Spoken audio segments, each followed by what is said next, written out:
দেশের মানুষের প্রত্যাশিত একটি নিরপেক্ষ সরকারের অধীনে সকল দলের অংশগ্রহণে একটি নির্বাচন হতে যাচ্ছে।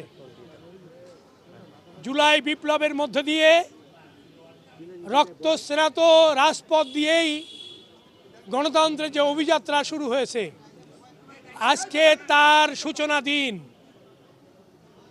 আমরা খুবই আনন্দিত।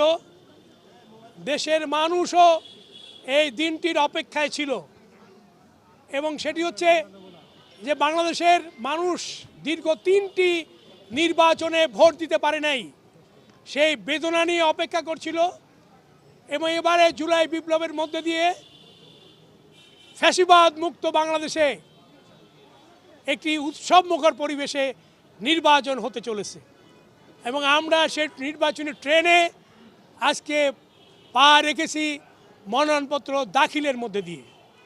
এবং মহান রব্বুল আলামিনের প্রতি আমাদের কৃতজ্ঞতা, শুকরিয়া যে তিনি এই সুন্দর পথটি তৈরি করে দিয়েছেন রক্তস্নাত রাজপথের মধ্যে দিয়ে, জুলাই বিপ্লবের মধ্যে দিয়ে এবং 16 বছরের গণতান্ত্রিক আন্দোলনের যোদ্ধাদের রক্তের বিনিময়ে নতুন বাংলাদেশ। এই বাংলাদেশ বিনির্মাণে আমাদের নেতা তারেক রহমান নতুন কর্মসূচি নিয়ে বাংলাদেশের মাটিতে পা দিয়েছেন। আমাদের নেত্রী এখনও অসুস্থ, তিনি এই যাত্রায় আমাদের নেত্রী দেওয়ার কথা ছিল। মহান রব্বুল আলামিনের কাছে আমাদের কৃপা, তিনি যেন আমাদের এই যাত্রায় নেতৃত্ব পারেন।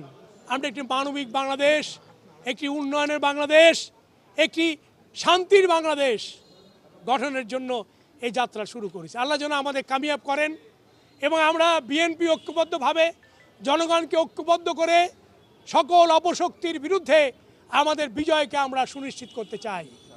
ইনশাআল্লাহ খুলনাবাসী আমাদের জন্য দোয়া করবেন।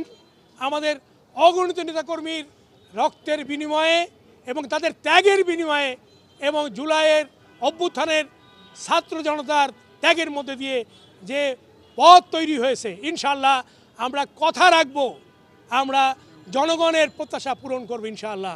এখানে কোনো অন্যায় থাকবে না, অনিয়ম থাকবে না, অত্যাচার থাকবে না, দুর্নীতি থাকবে না, চাঁদাবাজি থাকবে না, দখল থাকবে না এবং মানুষের শান্তির বাংলাদেশ গঠনে যে শপথ আমরা নিয়েছি, আল্লাহ যেন আমাদের সেই শক্তি দান করেন।